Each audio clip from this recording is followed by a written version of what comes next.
بسم اللہ الرحمن الرحیم۔ السلام علیکم دوستو، جمعرات 9 محرم 61 سن ہجری، امام عالی مقام تلوار باندھے ہوئے اپنے خیمے کے پاس سر کو گھٹنوں پہ رکھ کر بیٹھے اونگ رہے تھے۔ ادھر ابن سعد نے اپنے لشکر میں ندا کی، اے اللہ کے سپاہیوں، دشمن پر حملہ کرنے کے لیے تیار ہو جاؤ اور گھوڑوں پر سوار ہو جاؤ۔ اس ندا سے لشکر یزید میں شور ہوا۔ اس شور کو سن کر حضرت امام حسین کی بہن سیدہ زینب نے آپ کے قریب آ کر آپ کو جگایا۔ آپ نے اپنے گھٹنوں سے سر اٹھا کر فرمایا، میں نے ابھی خواب میں رسول اللہ صلی اللہ علیہ وسلم کو دیکھا ہے۔ آپ نے مجھ سے فرمایا ہے کہ تم میرے پاس آنے والے ہو۔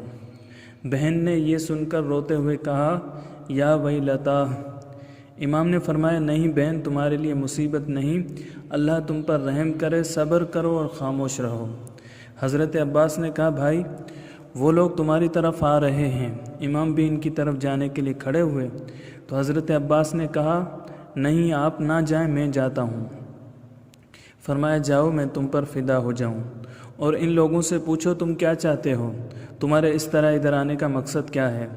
حضرت عباس 20 سواروں کو ساتھ لے کر، جن میں زہیر بن کین اور حبیب ابن مظاہر بھی تھے، ان لوگوں کے پاس آئے اور آنے کا مقصد پوچھا۔ انہوں نے ابن زیاد کے حکم سے آگاہ کیا کہ یا تو ان کے حکم پر گردن اطاعت خم کر دو، ورنہ لڑنے اور قتل ہونے کے لیے تیار ہو جاؤ۔ حضرت عباس نے کہا، ذرا ٹھہرو، جلدی نہ کرو، میں ابن رسول اللہ کو تمہارے مقصد سے آگاہ کر دوں۔ انہوں نے امام کو آگاہ کیا۔ آپ نے فرمایا، ان لوگوں سے کہو ہمیں ایک رات کی مہلت دیں تاکہ اس آخری رات میں ہم اچھی طرح نماز پڑھ لیں، دعائیں مانگ لیں اور توبہ و استغفار کر لیں۔ اللہ تعالیٰ خوب جانتا ہے کہ مجھ کو نماز، تلاوت اور دعا و استغفار سے کتنا قلبی تعلق ہے۔ نیز اپنے اہل بیت کو کچھ وصیت کر لیں۔ حضرت عباس نے جا کر ابن سعد کے دستے سے کہا کہ ایک رات کی ہمیں مہلت دو، رات کو ہم کچھ عبادت کر لیں اور اس معاملے میں مزید غور کر لیں، پھر جو کچھ فیصلہ ہوگا صبح تم لوگوں کو بتا دیں گے۔ انہوں نے یہ بات مان لی۔ اس کے بعد امام پاک نے اپنے ہمراہیوں کو جمع کیا۔ آپ کے فرزند امام زین العابدین فرماتے ہیں کہ میں آپ کے قریب جا کے بیٹھا کہ سنوں کہ ابا جان کیا فرماتے ہیں۔ حالانکہ میں بیمار تھا، آپ نے اپنے انصار کے سامنے یہ خطبہ دیا، اما بعد، میں کسی کے ساتھیوں کو اپنے ساتھیوں سے زیادہ وفادار اور بہتر نہیں سمجھتا، اور نہ کسی اہل بیت کو اپنے اہل بیت سے زیادہ نیکوکار اور صلہ رحمی کرنے والا دیکھتا ہوں۔ اللہ تعالیٰ تم سب کو میری طرف سے جزائے خیر عطا فرمائے۔ سن لو، میں یقین رکھتا ہوں کہ ہمارا دن ان دشمنوں سے مقابلے کا کل کا دن ہے، اور میں تم سب کو بخوشی اجازت دیتا ہوں کہ رات کی اس تاریکی میں چلے جاؤ۔ میری طرف سے کوئی ملامت نہ ہوگی۔ ایک ایک اونٹ لے لو، اور تمہارا ایک ایک آدمی میرے اہل بیت میں سے ایک ایک آدمی کا ہاتھ پکڑ کے اپنے ساتھ لے لے۔ اللہ تم سب کو جزائے خیر دے، پھر تم اپنے اپنے شہروں اور دیہاتوں میں منتشر ہو جانا، یہاں تک کہ اللہ تعالیٰ یہ مصیبت آسان کر دے۔ بلا شبہ یہ لوگ میرے ہی قتل کے طالب ہیں، اور جب مجھے قتل کر لیں گے تو پھر کسی اور کی ان کو طلب نہ ہوگی۔ اس خطبے کو سن کر آپ کے بھائیوں، بیٹوں، بھتیجوں، بھانجوں، حضرت مسلم بن اوسج اسدی، حضرت سعد بن عبداللہ حنفی، حضرت زہیر بن کین، سب نے کہا، خدا کی قسم ہم آپ کو چھوڑ کر کہیں نہیں جا سکتے، اور پھر کل قیامت کے دن اللہ تعالیٰ کو کیا جواب دیں گے کہ ہم نے امام کو دشمن کے نرغے میں چھوڑ دیا۔ ہم ایسا نہیں کریں گے۔ غرض یہ کہ اسی طرح آپ کے ہر رفیق اور جانثار نے اپنی اپنی جانثاری کا اظہار کیا۔ امام کے منجھلے فرزند امام زین العابدین فرماتے ہیں کہ جمعرات کی شام کو میں بیٹھا ہوا تھا اور میری پھپھی سیدہ زینب میری تیمارداری میں مصروف تھیں۔ اس وقت میرے والد ماجد کے پاس ابو ذر غفاری کے آزاد کردہ غلام خوی بیٹھے ہوئے تلوار درست کر رہے تھے اور یہ اشعار پڑھ رہے تھے، اے زمانہ ناپائیدار، تجھ پر افسوس ہے کہ تو نے کسی دوست کے ساتھ کبھی وفا نہ کی۔ آپ نے بار بار ان اشعار کو پڑھا۔ میں آپ کے عزم اور ارادے کو سمجھ گیا اور جان گیا کہ مصیبت ٹوٹ پڑی۔ بے اختیار میرے آنسو آ گئے، تاہم میں نے صبر و ضبط سے کام لیا۔ مگر میری پھپھی حضرت زینب نے بھی یہ اشعار سن لیے تھے اور ان کو حالات سے بھی اندازہ ہو گیا تھا کہ تلواریں صاف کی جا رہی ہیں۔ وہ ضبط نہ کر سکیں اور بے اختیار ہو گئیں اور آپ کے پاس پہنچ کر چیخ چیخ کر رونے لگیں اور کہتی تھیں، کاش آج مجھے موت آ گئی ہوتی۔ ہائے میری ماں فاطمہ، میرے باپ علی اور میرے بھائی حسن چل بسے۔ بھیا تم ان گزرے ہوئے کے جانشین اور ہمارے محافظ اور سہارا تھے۔ بہن کو اس طرح بے اختیار اور بے چین دیکھ کر آپ نے فرمایا، دیکھو بہن، شیطان کہیں تمہارے حلم و وقار اور عقل کو زائل نہ کر دے۔ بہن نے کہا، بھائی میرے ماں باپ تم پر قربان، میں آپ کے بدلے میں اپنی جان دینا چاہتی ہوں۔ بھائی کے بہن کے اس دردناک اور محبت بھرے انداز نے آپ کو بھی بے چین کر دیا۔ آپ کا دل بھر آیا اور آنسو جاری ہو گئے۔ یہ دیکھ کر حضرت زینب کا تو برا حال ہوا، دھاڑے مار مار کر روئیں اور کہتی تھیں، کیا زبردستی آپ کو ہم سے چھین لیا جائے گا؟ اس سے تو میرا کلیجہ پاش پاش ہوا جاتا ہے۔ یہ کہا اور چیخ مار کر بے ہوش ہو گئیں۔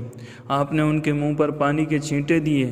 جب ہوش آیا تو فرمایا، میری بہن، اللہ سے ڈرو اور اس سے صبر و سکون طلب کرو اور جان لو کہ تمام اہل زمین مر جائیں گے اور اہل آسمان بھی باقی نہیں رہیں گے۔ ہر شے فانی ہے سوائے ذات باری تعالیٰ کے۔ میرے باپ، میری ماں، میرے بھائی مجھ سے بہتر تھے۔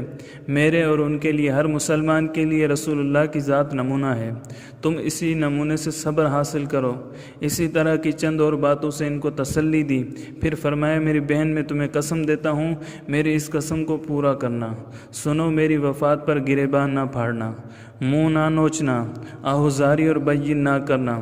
بہن کو صبر و شکر اور ضبط و تحمل کی تلقین فرما کر خیمے سے باہر تشریف لائے اور اپنے انصار کو حفاظت کے ضروری انتظامات کی ہدایت فرمائی۔ خیمے ایک دوسرے کے قریب کر دیے گئے اور ان کی تنابیں ایک دوسرے میں داخل کر دی گئیں۔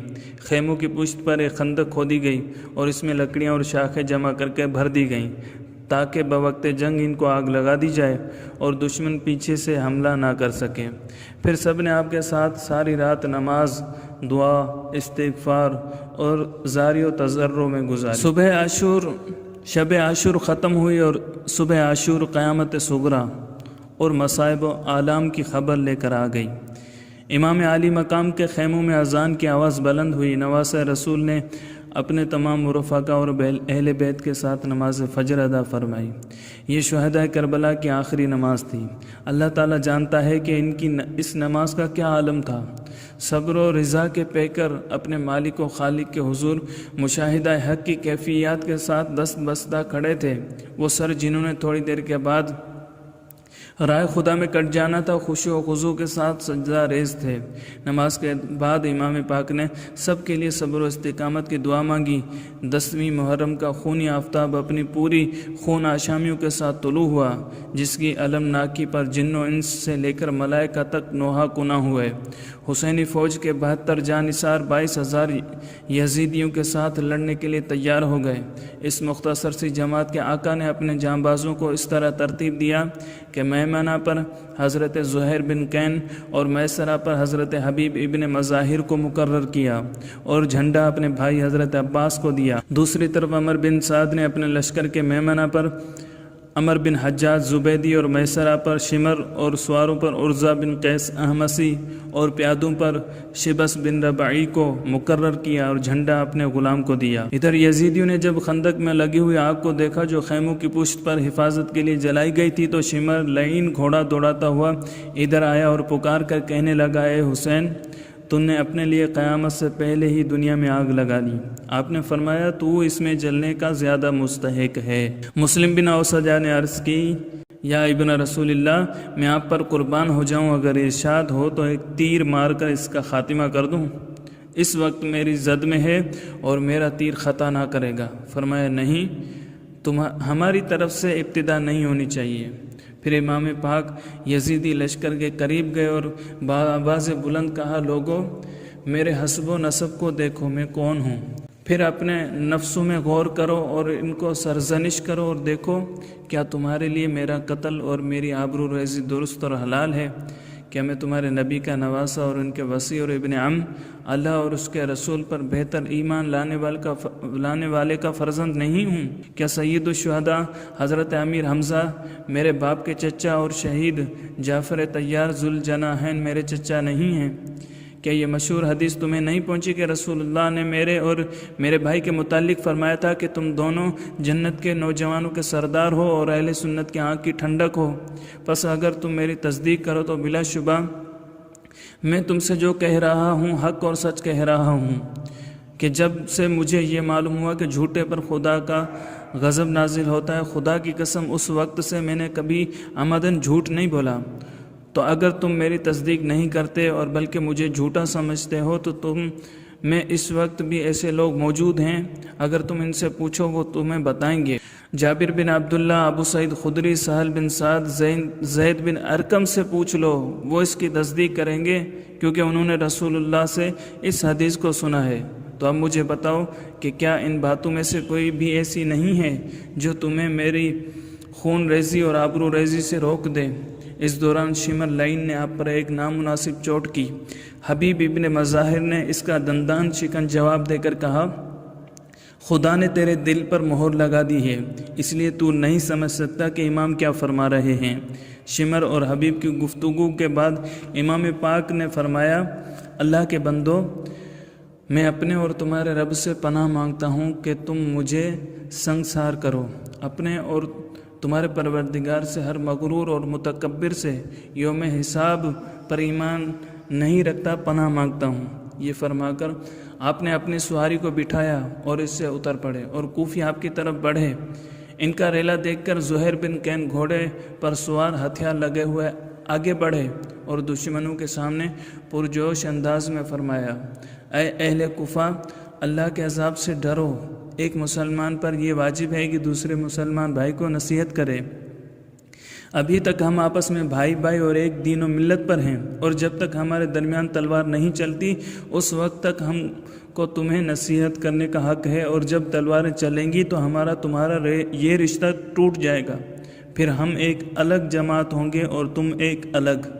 سنو، بے شک اللہ تعالیٰ نے ہمیں اور تمہیں اپنے نبی حضرت محمد صلی اللہ علیہ وسلم کی اولاد کے بارے میں امتحان و آزمائش میں مبتلا کیا ہے تاکہ وہ دیکھے کہ ہم اور تم ان کے ساتھ کیا سلوک کرتے ہیں۔ ہم تمہیں اولاد رسول کی نصرت و امداد کرنے اور سرکش ابن زیاد اور یزید کا ساتھ چھوڑنے کی دعوت دیتے ہیں، اس لیے کہ تمہیں ان دونوں سے برائی کے سوا اور کچھ حاصل نہ ہوگا۔ یہ تمہاری آنکھوں میں گرم سلائیاں پھیریں گے، تمہارے ہاتھ پاؤں کاٹیں گے، تمہارا مسئلہ کریں گے، تمہاری لاشوں کو کھجور کی شاخوں پر لٹکائیں گے۔